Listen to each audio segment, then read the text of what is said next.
Hello, everybody. Welcome to Estonian Real Podcast. And today's guests are Theodora Scarato, Thomas Graversen, and Kheel, who is talking about 5G and what it is. So, can everybody introduce themselves, at what they are, who they are, and what they're doing right now to stop this 5G? I'm Thomas Graversen. I'm from Denmark. I'm a member of Stop 5G International. It's a volunteer organization working on a non-profit basis from members all over the world, from different countries, trying to stop 5G and EMF pollution in general, because it has been proven by scientists to be unhealthy for you.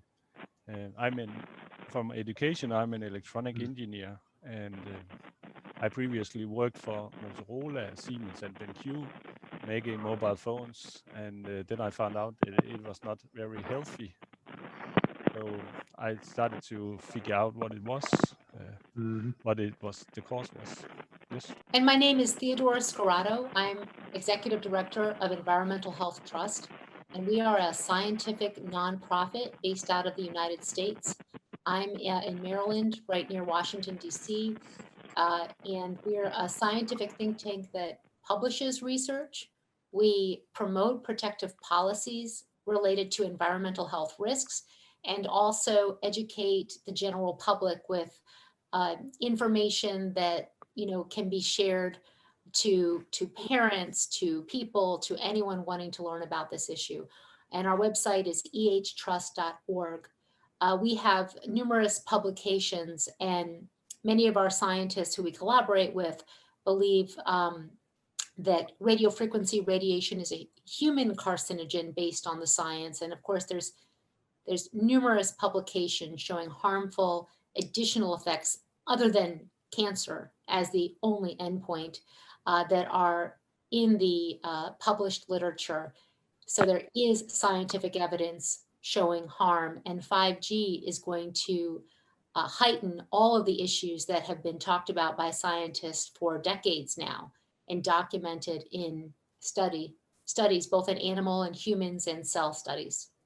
And I am Kheel, and I also live in Maryland in the United States.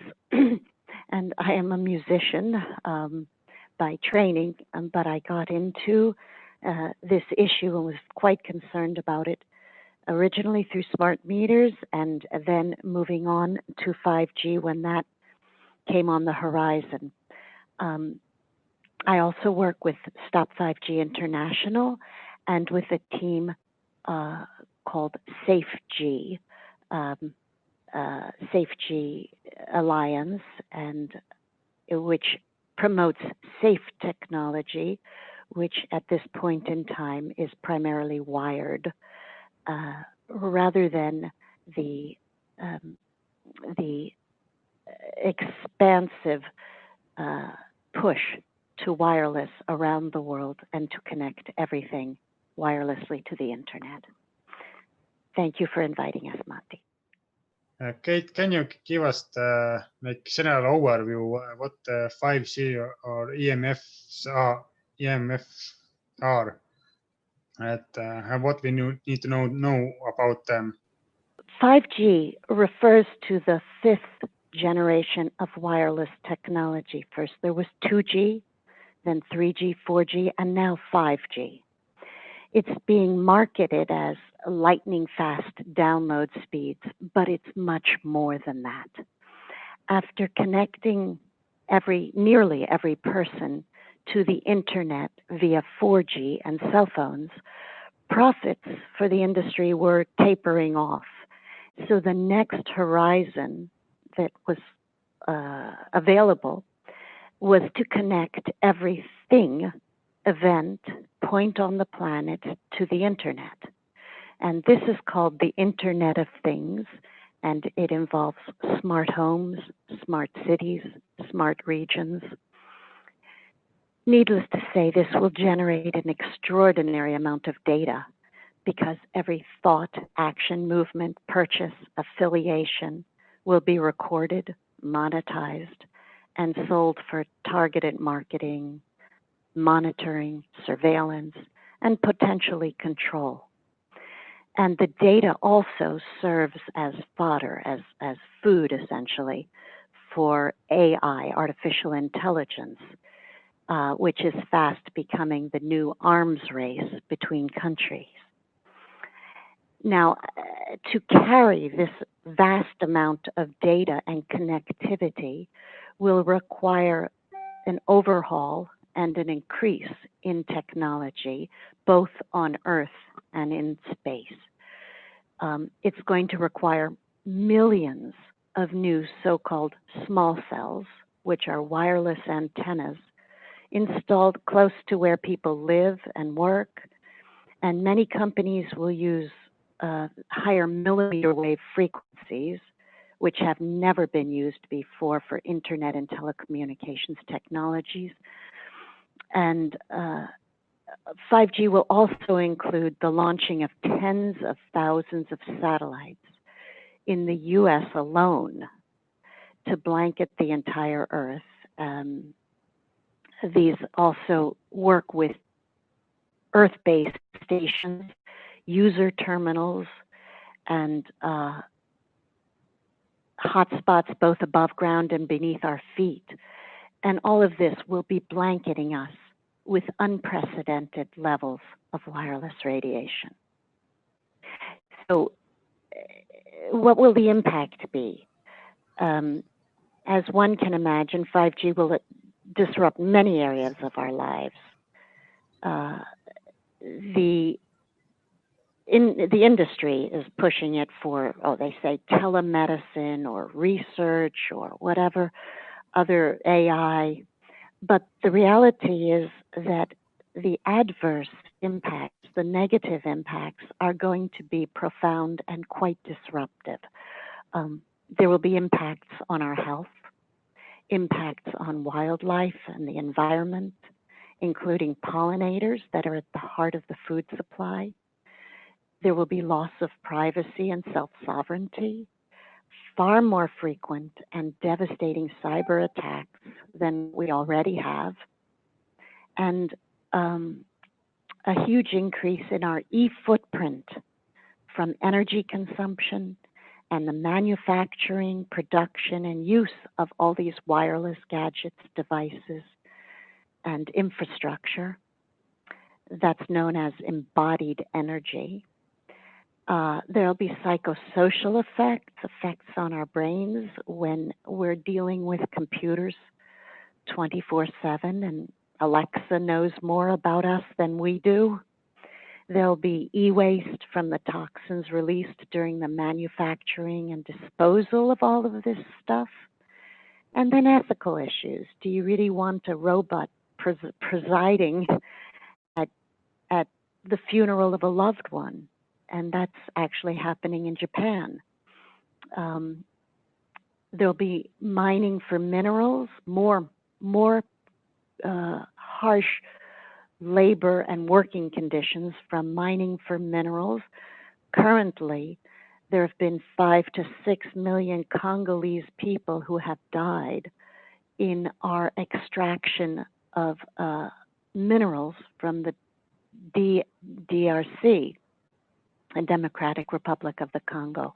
This will only increase with the move to 5G. And then, of course, there's space debris from the satellites, which is already acknowledged as a serious threat.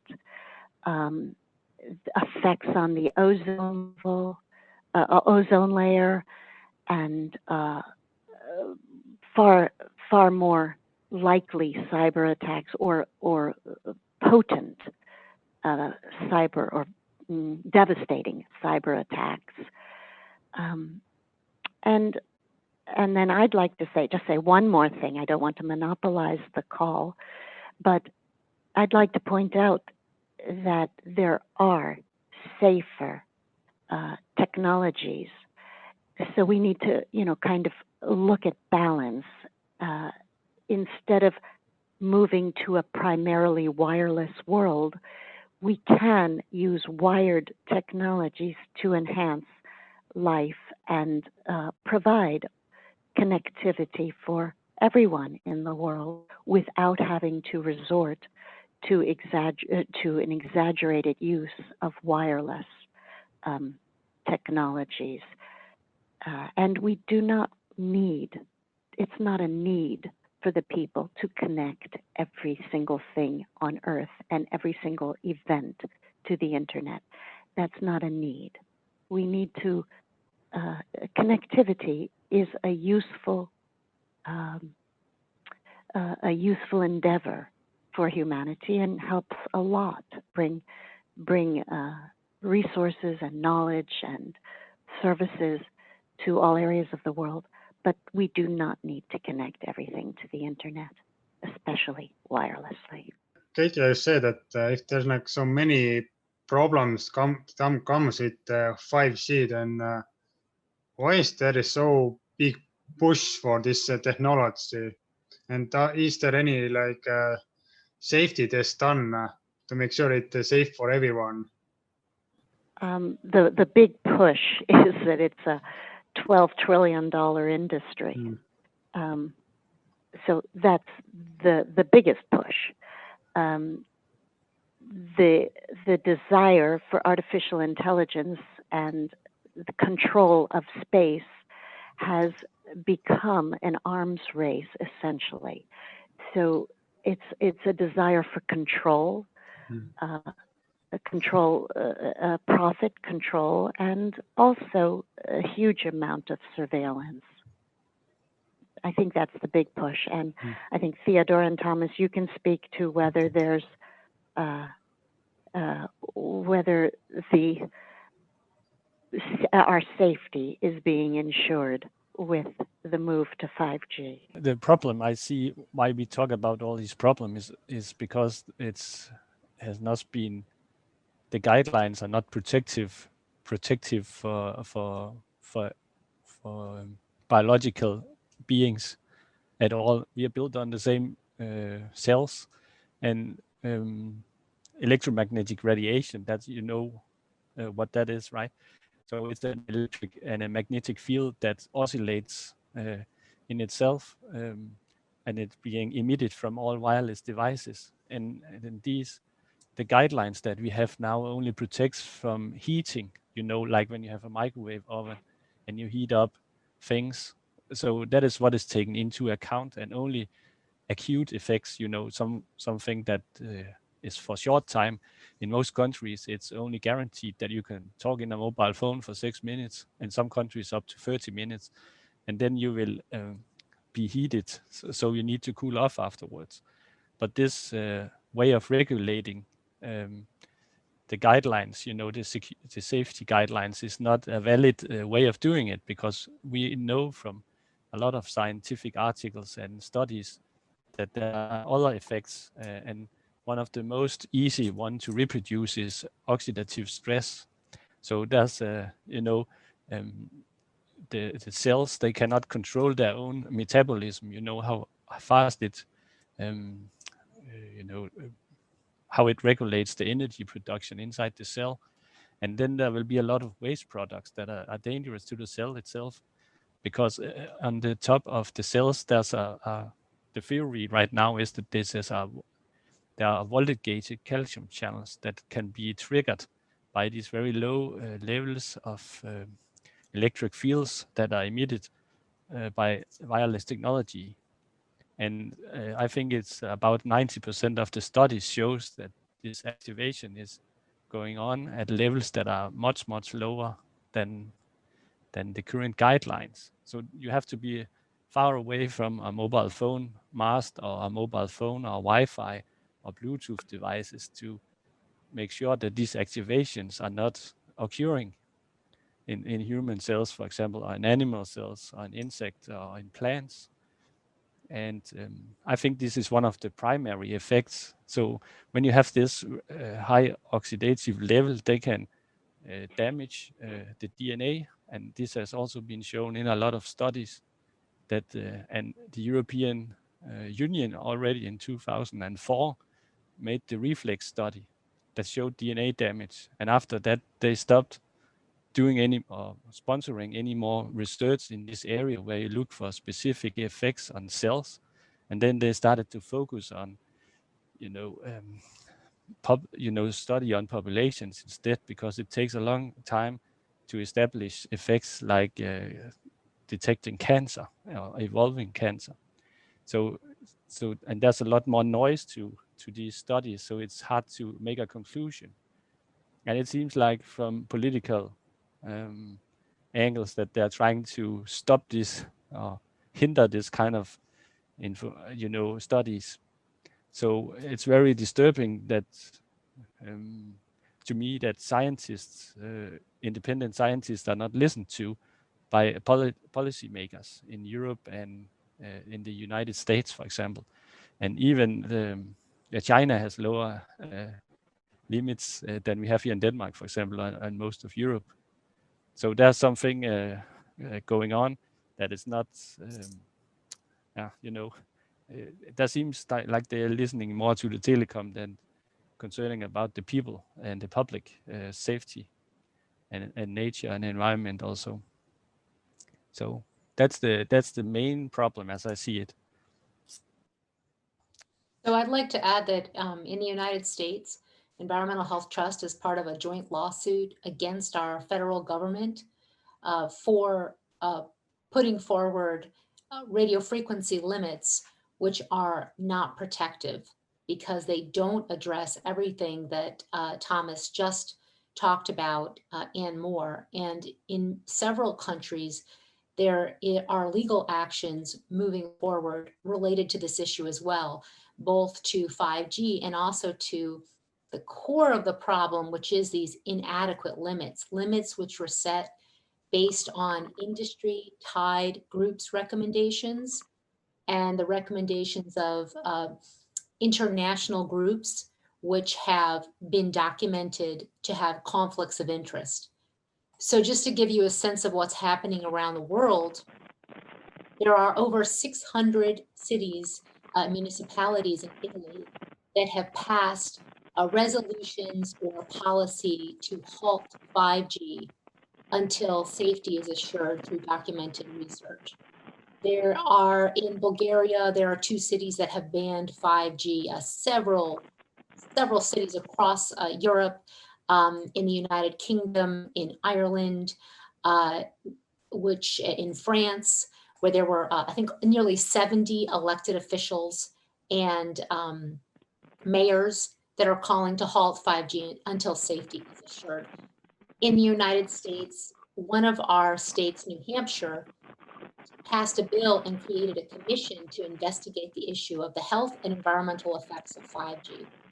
And for a whole year, they interviewed experts, they reviewed the research, they looked at this issue from many viewpoints. They had industry on the panel, they had an industry-funded scientist come to speak as well. And they ultimately issued a report, the New Hampshire State Commission on 5G report, which had 15 recommendations. And those recommendations include reducing exposure to the public, having setbacks between cell antennas and homes and schools, and having an independent investigation without industry money, without telecom money, to investigate the issue of what is a safe level. Because as has been pointed out by Kate and Thomas, there has been no adequate look or even laws that looked into what will be the impact to birds, bees, and trees. So, and this is egregious considering, our natural world is at risk. There's been no environmental review. So in addition to China, India and Russia also have, and actually several European countries have radio frequency radiation allowable levels from cell towers that are much more stringent compared to the United States or Japan, for example, or many other countries that use ICNIRP limits. But India did a review of the effects, the science on effects to birds, bees, and trees. about a decade ago, actually. And they decided to strengthen their radiofrequency radiation limits to be more strict at that point, because the majority of studies that they looked at found effects. Now, the hard truth is that even these countries that have more stringent limits are still not strict enough, because effects have been found at levels that are thousands, tens and hundreds of thousands of times lower than what we have set. And there needs to be immediate action to address this issue, because 5G is going to increase the ambient levels of radio frequency radiation in communities, because there's going to be all of these new millions worldwide of new cell antennas placed near our homes. Like in my neighborhood right here, we're talking about the council is, some members of our government are trying to push antennas to be 20, 30, 40 feet from the house, which is very, very close to be right on our street lamp, actually. So it's a big issue, and there are hundreds of scientists who've signed appeals and writing letters to halt the rollout of 5G until safety can be documented. Yeah, that has already been happening for 2G, 3G, 4G for more than 20 years. Yes. So it's about time now. They're putting them up in front of our house, and it's time to say stop now. It's not even funny anymore. Just a comment, Kate, can you mute your phone when you're not talking? Because I think there's some noise from your phone. Yes, I will do that right now. We talked about that there's like no safety guidelines, or that we have no, okay. But current, what are the current safety test or test model based on that? Are they like out-of-date, or we need to update them? Because if I think about that there should be like some safety test that before they like mobile phone or to the Wi-Fi devices will be sent to the market in the stores. But can you talk a little bit more about that? The way I see it right now is that when you look at EMF pollution, it's regulated by heating paradigm. Mm-hmm. And they are actually looking at average values. And what is the biology? It's more reacted on peak values, the very, and according to current guidelines, it's allowed to have peak values that are 1,000 times higher than the average allowable levels right now.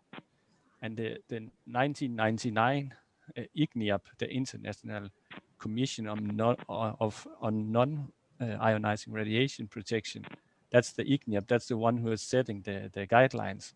And it's a private company that the European politicians are pointing at for setting their guidelines. And they built in their guidelines into a recommendation called 1999 519 EC. That's a European recommendation where the IGNIAP put in their guidelines into. And then they give mandates to Senelec to implement these guidelines as a technical guideline, so that you have a way to measure these.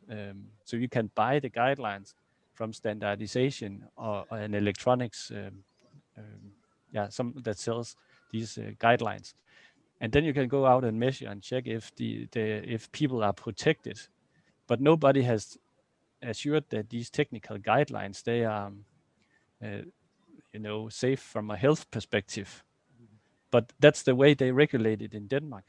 So they just have to assume that if these technical guidelines you are within these guidelines, people are protected. But that's a lie, because nobody, IGNIAP says, for example, themselves, that they are only protecting people. So insects and other stuff are not protected.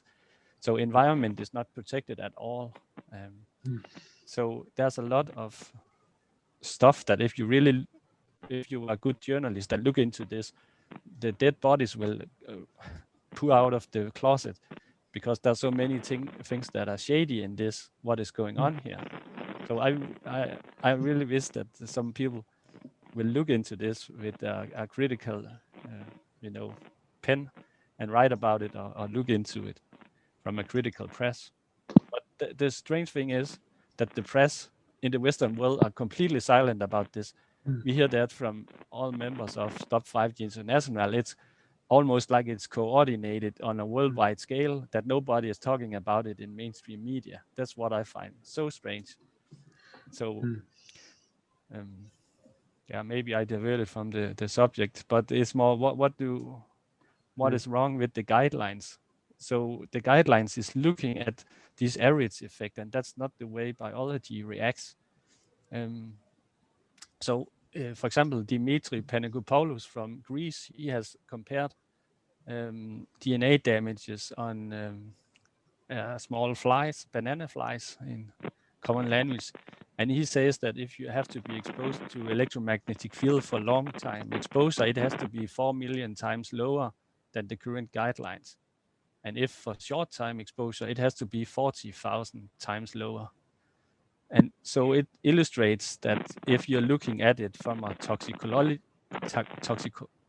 program, from a toxicological perspective, if you look at if it's poison, you have to lower the guidelines. And he compared with another, chemical that has the same effects as electromagnetic radiation. And then he says, if electromagnetic radiation was a chemical, then it has to be like 40,000 times lower for small exposures, for short time exposure, and 4 million times for long time exposure. And I think it's in that range that you need to lower the guidelines. And if you do that, the basis for having the wireless communication we have now, I don't think it will not be so that you can sit on the toilet and watch YouTube videos. I think it has to be lowered significantly, because if you want a fast transfer rate, you need a very high signal level, because it's the signal to noise ratio in communication systems that can say how fast you can communicate, and also the bandwidth and all the things that are being tuned up on 5G compared to 4G. All these we know are biological more dangerous than the previous generation. So, Thomas, can yes. you possibly explain the difference between time averaged and peak exposures? I don't know how to explain it, but it's like that if someone was pushing on my shoulder, they can push very hard for a long time and it wouldn't hurt me. But if someone comes with a fist and knocks me in the head 1,000 times harder than I push on my shoulder in average, then I will be hurt by it. And that's the same effect on biological systems. So that it's more about the excitations that you give a biological system that the cells and body reacts to. So we know already that proteins are also damaged from this. They have a special conformity, a shape, and they can be damaged by this. And you can measure, see that something called heat shock proteins are being emitted to support the proteins being rebuilt again after exposure. And scientists have shown that it's not for heating, although they're called heat shock proteins. That's just an example. Was that a good explanation, Kate, or does it have to be longer? Yes, I think so. The average, the levels are based on the average reading, and that the time averaged reading includes very low exposure or no exposure between pulses, yes, and then high pulses that are quite bioactive. So if you're just talking about the average, when you average what you said, a gentle push over an hour or a half an hour averaged, that's not going, if you're saying those levels are okay, But in fact, the way you got those levels was by looking at very high pulse and very low pulses. Then to exclude the very high pulses, which would be like a punch, from consideration in terms of bioeffects becomes quite problematic. And that's what our agencies have done, regulatory agencies have done. Good explanation. Correct? Yes. And they are based on research that was done decades and decades ago on mice and rats, where they measured the short-term, they put short-term intense heating to animals with rectal thermometers and found that they no longer pressed a pedal for food in studies. And at that time, the researchers decided that that was the level of effect. And since they defined those levels, the federal guidelines have not changed, barely changed. There's been a few little tweaks, but have barely changed since those thresholds of harm were developed based on these animal studies. So they are absolutely based on outdated science. They didn't look at long-term low-level exposure. They didn't look at the long-term exposure to pulsed or modulated fields. They didn't even have documentation on the impact to a child's developing brain at that time, and safety factors in place that would protect children or people with medical conditions, people who already have cancer, who have other health conditions. So the research now shows that children are more vulnerable to radiofrequency radiation for several reasons. One, they have proportionately higher exposures compared to adults from the same device because, of course, they're smaller.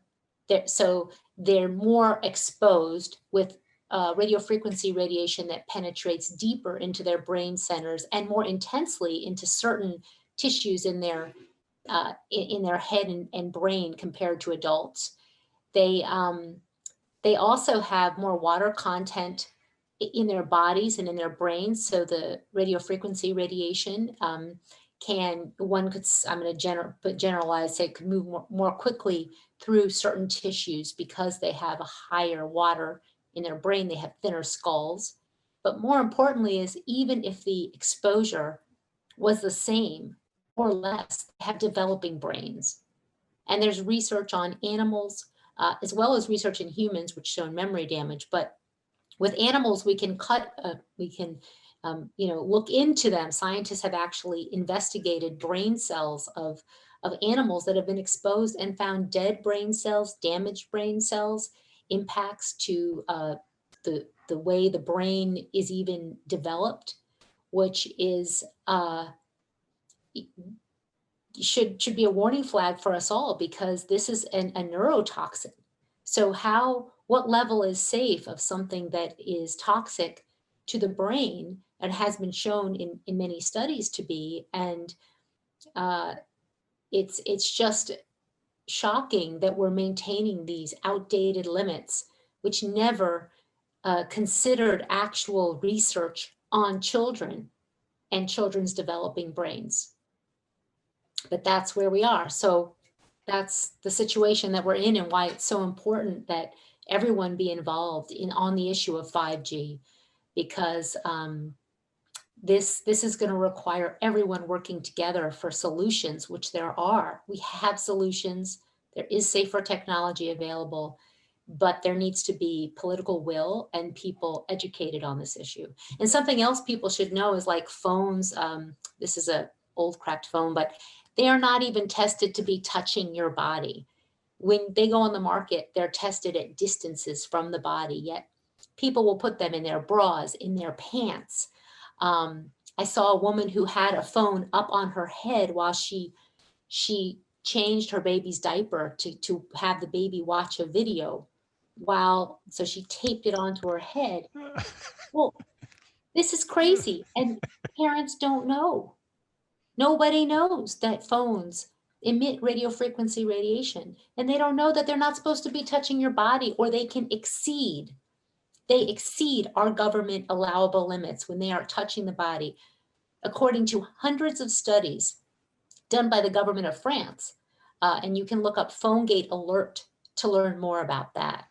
So, and before PhoneGate alert, I have to tell you, scientists have been documenting this over and over again. But our country, our government says, well, people know. It says it in the manual of the phone. Have you ever read the manual of your phone? The 100-page book that used Honestly, I haven't. Right. It'll say that they're tested in positions at a certain distance from the body. And that distance is important. Even every millimeter counts. Every millimeter can affect the amount of radiation that you're exposed to. And phones now are at 5 millimeters, 10 millimeters, 15 millimeters from the body. That's how they're tested. The pre-market testing. They are not tested touching your body. So I was just watching someone, I have a picture, I can send you some pictures after you can use for this, but where I was at the beach, I was actually in Greece at a conference, and someone had the phone, they were just resting it on their chest like this for hours. They didn't know, nobody knows. But what countries or NGOs have done so far to bring it to public awareness that the problems or the issues with this 5G? Kate, can you tell about the global protest days, maybe? Many people have been trying to bring this issue to the attention of the media, of politicians, to the attention of the public for 40 years, more and more. But there's a lot of pushback, as mentioned to be earlier, from industry. We do feel it's essential. So we have, for example, Stop 5G International, or sets dates for global protest days, and we invite people around the world to put on local events, local protest day events, peaceful, to alert the public, hand out flyers and get signatures and launch petitions and raise awareness in the public domain. But again, this should not be our responsibility. This is the responsibility of governments and telecom to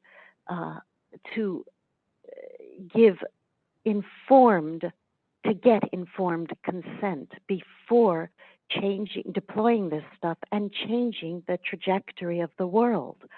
And the public has not consented. The next global protest days are March 19th for a protest outside of SpaceX headquarters in Hawthorne, California. And that should be hopefully well covered by media, because a lot of groups are coming together to organize that.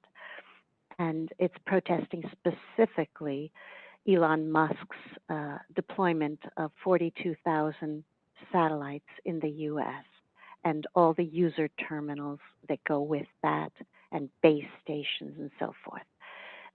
There's also a protest day, global protest day on the 20th, where we're inviting people around the world to organize protests. And we invite you to go to the website, stop5ginternational.org.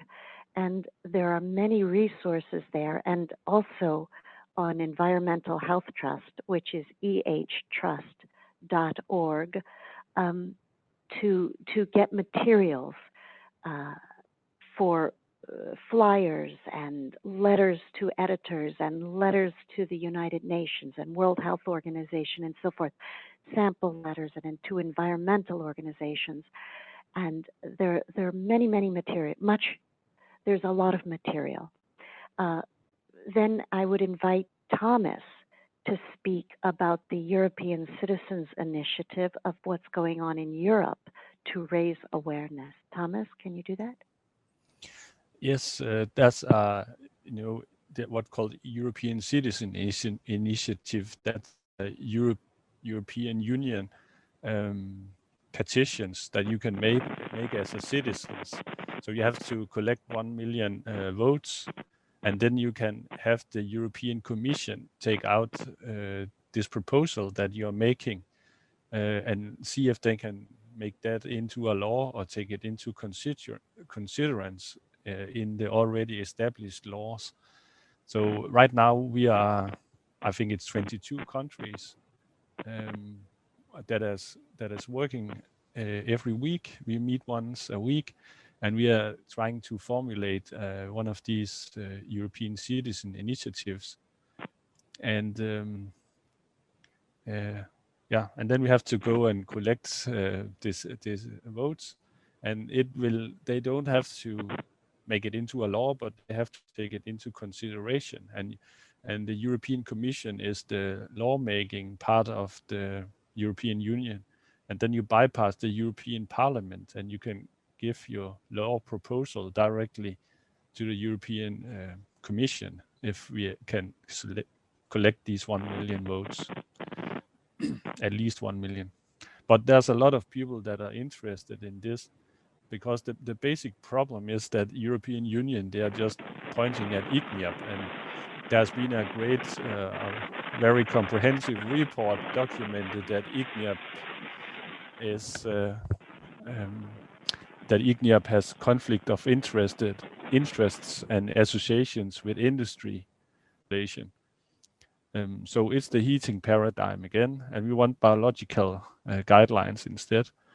And we also want protection from what we right now, that's what the ECI looks right now. And we want protection from hyper digitalization, all the negative effects that Kate mentions in the introduction. And we want this a truly independent agency that can set guidelines, safe guidelines for electromagnetic radiation of the public. So that's the basic ideas we want. I'd like to also add that in the U.S., Julian Gresser and his team from Healthy Heavens Trust Initiative are also have a petition for expedited review that they are submitting to the FCC, and they have submitted other filings to the FCC, Federal Communications Commission, and they are also submitting another petition for expedited review to the FDA. Both the one on the FCC is for satellites, and the one to the FDA is based on not protecting the public from harms from wireless. They also have what's called the International Legal Action Network. The website is 5G-ELAN, ILAN.com, and they are an international group of attorneys that are developing 5G law. 5G law is areas of liability, because none of these companies have liability for harms from radiation. It involves rights of nature, human rights, the rights of privacy and cybersecurity and all sorts of other things. These all are going to have to is a new field, and that's being developed. And the attorneys around the country, around the world, are developing that together. And again, that's 5G-ELAN.com. So that's another thing going on in this country, which will impact, hopefully, the world. You earlier mentioned that there is a safer way to use 5G. Can we talk a little bit more about them and what they are exactly? There are many safer technologies. Well, I would say before we talk about safer technologies, although we have mentioned wired technology, fiber, coaxial cable, copper, Those are safe technologies, safe, proven. They're fast, reliable, more cyber secure, more respective of privacy than wireless. But I think even before that, what needs to be considered is our appetite and what we call progress. What's called progress in the West is faster, bigger, more, new, and it's a kind of, forgive the term, rape of nature. And we need to learn the concept which many, many indigenous people have, and we seem to have lost the concept of contentment, satiety, enough. The sweet point of enough is enough. And we do not need to, progress is not connecting ever more things and events and moments and generating ever more data. Progress is learning how to live in harmony with nature, so that we are constantly replenishing nature and drawing from nature, but in a harmonious, respectful, balanced way. That's not where we are as a world at this point in time. We've been captured by progress, money, profits, and the race to 5G and control of the heavens and so forth. So I would say contentment with enough and learning to live more, that I would say that progress is learning to live more deeply and more wholesomely within the bounds of nature, rather than this superimposed idea of more money, more things, and so forth. That said, the next thing is if we can rely predominantly on wired technologies, as I said before, fiber, coaxial cable, and copper, for the vast majority of all telecommunications infrastructure and needs, genuine needs, and reserve wireless for times that are essential, what we would call essential, more essential needs. For example, some people think that there should be no cell phones, but let's say short texts and messages when you're out and about, and we certainly have plenty of infrastructure to cover that, and where perhaps emergency response, but places that are absolutely not possible through wired technology and that are essential services. I think both those need to be considered before as we develop our technology future. I'd like to thank you, Kate. I'd like to add that the shift, there's a report out of a French carbon transition group about energy consumption, and how they termed it was digital sobriety.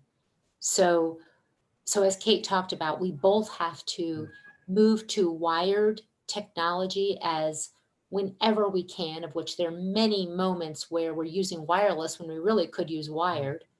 And then the second aspect is we have to rein in this exploding use of wireless for every single thing, which is ridiculous. Some of the things we're doing with wireless, I mean, it's just unnecessary and silly applications, and start to have sobriety and responsible, a more thoughtful way that we use our technology. It doesn't have to be that we're connected all the time in every way, that every device is connected to every other device. what does this mean for humanity? So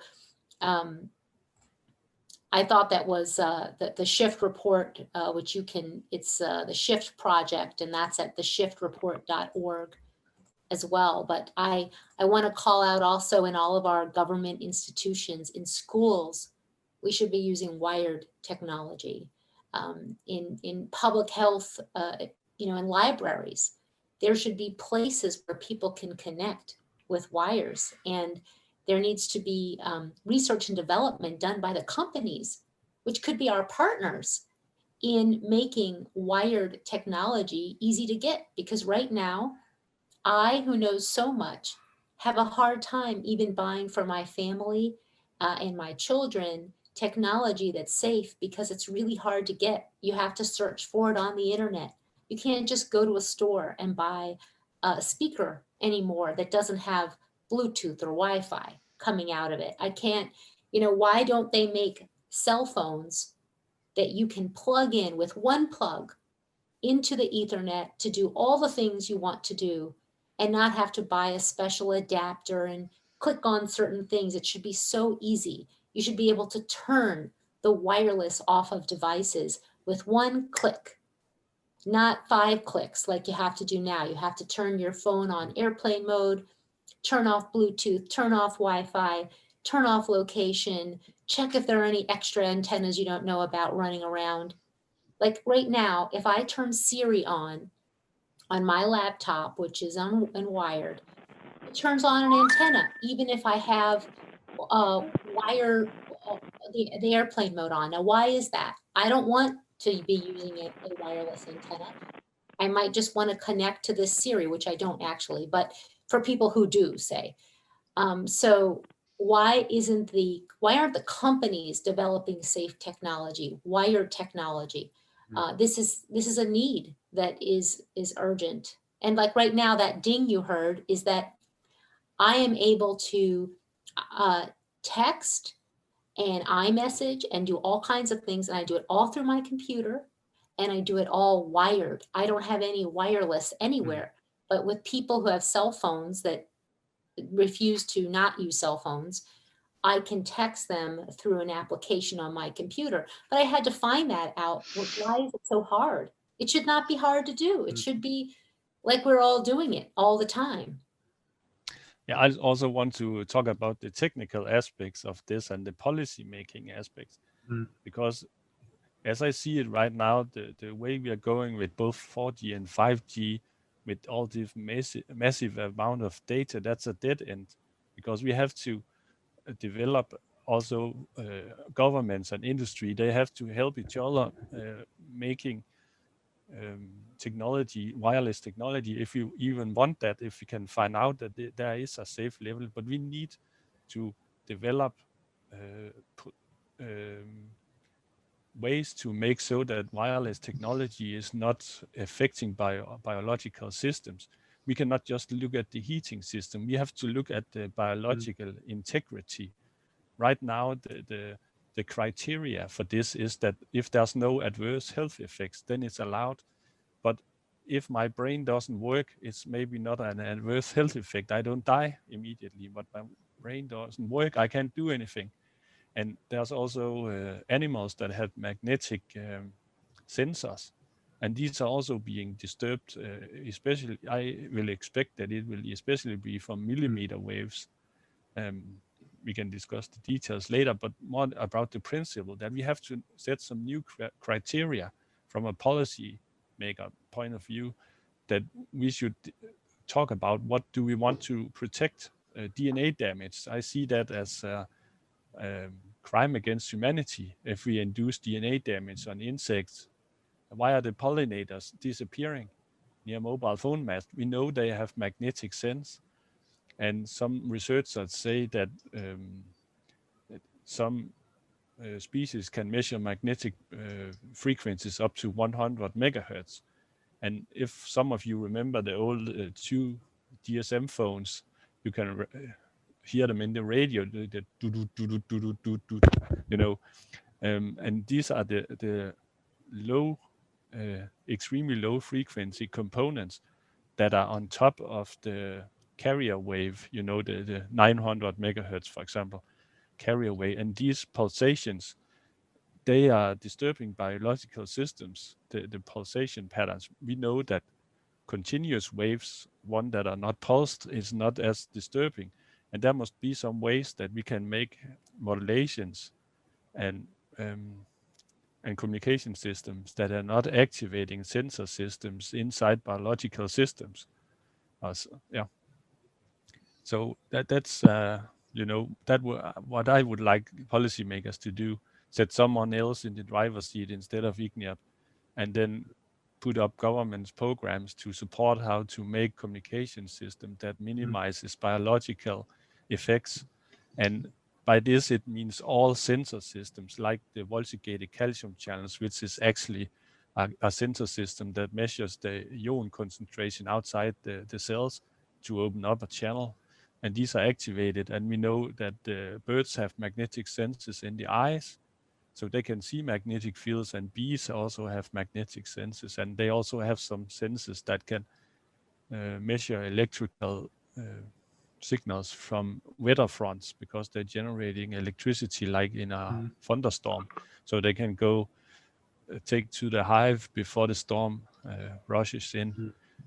And all these systems we need to take into consideration. It's like the automotive industry. They also tried just to optimize to have more horsepower, and at some point reality hits them, and they need to make cars that are more environmental friendly. And that's what's happening to this industry now. They have to make a communication system, if you want wireless at all, that are minimizing the biological effects. They have to grow up. I'd like to add to a few things. Thank you, Thomas. First, just some basics in the house. If somebody wants to protect themselves from wireless, they want to, as much as possible, wire their computer, use for extended phone calls, use wired landline, not cordless phones, landline. They want to sleep away from, turn off their cell phone when they sleep, and as much as possible during the day, not charge it near them. And if they have to have Wi-Fi in the house, turn it off when not in use, and especially at night. Then I'd like to go on and say a few more things that we the people, need to pressure industry and politicians by making a choice. We want that connection to the internet is a choice we make, not something that happens unbeknownst to us. So we're walking through the city and somebody's carrying a cell phone. They are being tracked via their cell phone, which is talking with many different sensors and connections in the city. That should be a choice we make, not something that happens unbeknownst to us. It should be common knowledge that the safest way to connect to the internet is through hardwired technology, not wirelessly through the air. Parents should be conscious as much as possible that their children are becoming digital orphans, and addiction is a very, very serious problem. So they should bring consciousness to their technology use and their children's technology use. Again, limiting it to only that which is essential, primarily. The idea of buying a new device constantly, as industry is pushing us to do every year, a new cell phone, a new upgrade, a new device, we need to push back against that. We need to be mindful that streaming video is hugely data intensive. Right now, our Zoom call, I don't think anybody's using it wirelessly, but if they were connecting wirelessly through a cell phone or such, that would be consuming huge amounts of data. And so we need to be mindful that if we need to do a Zoom call or stream video, we do it through wired connections. We need to assume that the right to live safely in our home takes precedence over industry profits. And we need to change our culture so that when we come home, when we hang our coat up, we put our cell phone in a little pocket. I don't have a cell phone personally, but those who do, put it in a pocket, away, a charging station, away from the home, and then re-engage with their family and with the people in their loved ones. And if they need to go on the computer, do it hardwired. If they need to make a phone call, do it hardwired. The mainstream media needs to objectively and fairly address the thousands of studies on health and environmental impacts from wireless radiation, rather than giving preferences to those few studies that show little or no adverse impact. Few, I might say, industry-sponsored studies. Our right to free speech needs to be restored. Right now, 5G activists, believe it or not, are being censored by industry, by the media, mainstream media, by Twitter, by Facebook. We are not, even the European Union is considering, it was a recommendation to come down on or prevent people from saying that associating 5G with health impacts. That is a curtailment, a gross curtailment of freedom of speech. So the media needs to be more measured, fair, and give people who are trying to raise awareness about harm at least as much of a platform as those as industry. We need to pressure telecom companies to offer safe technology and to even get SafeG certified, that they take pride in offering the safest technology for the safest need. And we need to look at the impacts of frequencies on every single being on Earth, not individually on Earth, but how is a given frequency, a given modulation impacting a given, I won't say modulation, a given technology impacting bees? How is it impacting bacteria? How is it impacting bats or the liver of rats or whatever it is? All the organs and different species have to be studied, which is not being done right now. Satellite deployment should be halted until proven safe, and short-term profits should be replaced by long-term thinking that prioritizes planetary well-being. So those are just some things that can be done, and we need to pressure. And then I would say one more thing. Right now, humanity with COVID-19 and the lockdowns has been put on a kind of pause, compulsory pause. And we might consider using this auspicious moment in time to really consider what kind of future do we want to create? Do we want a world where profit is prioritized over respect for one another and the planet? And if not, then now is the time to envision and seek to ensure a future that we can all live with and thrive with. Fabulous discussion from many different viewpoints, from engineering to, philosophy and important discussions about humanity and privacy and surveillance and health. And I'm just so thankful to be participating in this conversation. I would say that when people say that there is no scientific evidence, it's so important to direct them right to the science to combat this misinformation, which is just ricocheting across the world. This is false information being promoted by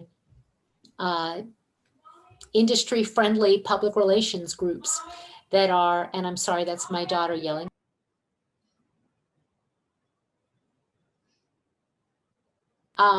So sorry. And, you know, there is science showing that trees are injured by cell antenna radiation. There is science, as Thomas was discussing, showing impacts to magnoreception, to the ways that birds navigate. And scientists have only just begun to investigate all the ways that birds, bees, and trees are impacted, but there is a substantial amount of science that already exists. And I just hope that everyone listening starts to get organized in their community and take action on this. We all need to be talking about it and speaking to our elected representatives to move this issue forward, because we really don't have that much time. We don't have the decades that it took for cigarettes or asbestos. We need to really get action on this now before all of these antennas are put up. We'll never be able to take away that time. We'll never be able to go back in time and fix the years of exposure. We already have been exposed. Now they're going to increase those levels in our communities. So I'm just thankful for anyone who is listening and is listening to this entire piece. There are people around the world working on this, including elected officials who are taking action to protect their communities. And I'm thankful for their bravery as well. And most, thank you, Theodora, most, many countries and many cities have Stop 5G organizations or organizations for safe technology. Each one has a different name. But if you can get connected with organizations in your area that are working on this and offer to help, hand out flyers or put your school in touch with the organizations and so forth, that would be very, very helpful. I think both Stop 5G International and Environmental Health Trust have a pretty good handle on much of what's going on around the world. So if you would like to get hooked up with an organization in your country or in your area, please send us an email for Stop 5G International. It's team, TEAM, at stop5ginternational.org.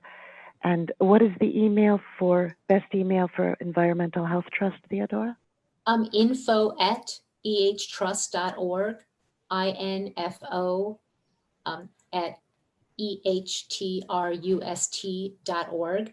And you can also go to our website, and we have under key issues a section on 5G that has lists all the points about, well, actually, it only touches the surface because there's so many issues related to 5G, but it lists some highlights of the health and environmental risks posed by 5G. And also we link to the science. We have a page with published peer-reviewed science on 5G, on cell towers, on radio frequency radiation. And so this can be a resource to you to use as you educate your community and your friends and your family. And our website is ehtrust.org, ehtrust.org. And we have a newsletter. So please sign up for our newsletter. It's once a month, and we put out the latest news and any resources that we have. There's also a group of people that are especially sensitive to this, that are called electro-hypersensitive. And these people are all over in every country. There's these people organized, I think. So also there you can often find resources on your local electro-hypersensitive association homepage. if you want to get, if there's no association in your local country. It could also be nice to have scientists or doctors being involved in this subject, because there's really a lot of science that they can look into if they're interested to helping these sensitive people, because they are the canaries in the coal mine that you took down there, and they are reacting to this already now with the levels we have now. And IGNIAP guidelines, they are actually making them 4 times as high as the previous values. So they are not lowering them, they are making them higher, from maximum 10 watts per square meter to 40 watts per square meter. And the pulses can still be 1,000 times higher than this.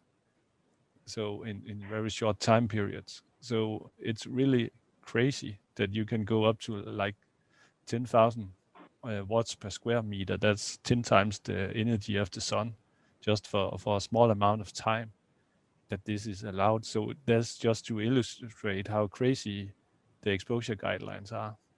So it could be nice to have some scientists that dare to go forward and being involved in this and saying what we also are claiming. We all are affected by electromagnetic Yes. radiation, as we are all electrical beings. But either Thomas or Theodora, can you go a little bit more into what electromagnetic sensitivity is and what some of the symptoms that people might be feeling? Because some of our listeners may have health issues that they didn't realize actually may be in part or completely due to exposure to radiation. So can you say what some of the symptoms are? There are many terms used for what is sometimes termed electromagnetic hypersensitivity or electromagnetic sensitivity or injury by wireless and electromagnetic radiation. The list of symptoms that people report when they are exposed to electromagnetic fields include headaches, sleep problems, concentration and memory problems, brain fog, unexplained skin rashes, digestive problems, neurological problems, heart palpitations, strong fatigue, appetite loss. And for many people, this was, and not all, precipitated by an extreme and intense exposure to electromagnetic radiation or intense exposure to a chemical. So people who have chemical sensitivities will find that they become more sensitive to electromagnetic fields. And when they decrease those exposures, like they turn the Wi-Fi off, they realize they're sleeping in a bedroom with a window with a cell antenna outside, and they move where they are living, or sleep in the basement instead of in the 3rd floor that's near the antenna, they find that a lot of those symptoms go away and they feel better, or they need to go. Some people need to move out of where they live because the levels are so elevated in the home that they live in. Maybe they get a smart meter. There are many people in the United States who have had lawsuits against their local utilities because when a smart meter, which is a electric utility meter that has radio frequency radiation and it's digital compared to the old mechanical kind, they have become ill with headaches and various illnesses, various symptoms. So electromagnetic sensitivity has been an issue which the wireless industry and industry-funded scientists have tried to downplay or dismiss as being a psychological issue. But the question is, how can it be? I mean, this is when I first learned about this about a decade ago. I thought, well, this is really strange because all across the world, there are people who are professionals, educated people in all walks of life who are having these symptoms and illness, getting sick from electromagnetic radiation. Could they really all be making it up? And why would anyone decide to invent an illness to something that's everywhere? I mean, there are people who've had to leave their jobs, kids who can no longer be in school because the levels are so high. And it has been a tragedy in their life because of what has happened, because the schools are not accommodating. Now, in some communities and in actually some governments are having accommodations. So I just did an interview with a young woman from Canada where the school did turn the Wi-Fi off, had her be in a classroom where all the students were told they have to have their phones off, and she was given those accommodations. She has accommodations in the libraries, in her local library as well. I know in my community, I know professionals who are clinicians, health professionals, who've been able to be accommodated in their offices as well. Of course, all pre-COVID, when people had offices where they turned the Wi-Fi off. There are teachers who have been able to move to classrooms where there is not Wi-Fi in order to accommodate them, and then they can teach just fine. Unfortunately, there are teachers who are engaged in lawsuits because the public school system will not accommodate them and is not adequately addressing their needs so that they can function. And I'll add that on our website, ehtrust.org, there we have a page on electromagnetic sensitivity, and we have a list of different lawsuits and legal actions around the world that are taking place related to this issue. So I know that in Australia, there are lawsuits, really every country. In France, there was a major win for people around smart meters. And this is only an issue that is going to increase because more and more people, scientists are stating, more people will be sick from the heightened exposures that 5G is going to bring. There's also a lot of published science related to electromagnetic radiation, and we have links to a lot of that on our website at ehtrust.org. If you go under the tab Science, we have a page on electrical sensitivity, and we actually list a lot of the studies. One other thing I want to add is in the United States, there was a major report by the National Academy of Sciences that was just put out around illness and unusual symptoms in our diplomats, where the report by international experts, the National Academy of Sciences report, puts forward that it is likely pulsed radiofrequency radiation that could be the cause of these symptoms. And the symptoms that the diplomats have been having, where match the symptoms of electromagnetic sensitivity. And there's a Professor Beatrice Golem who had published just a few years ago a report about how the symptoms that the diplomats have are the symptoms in electromagnetic sensitivity is likely from pulsed radiofrequency radiation. So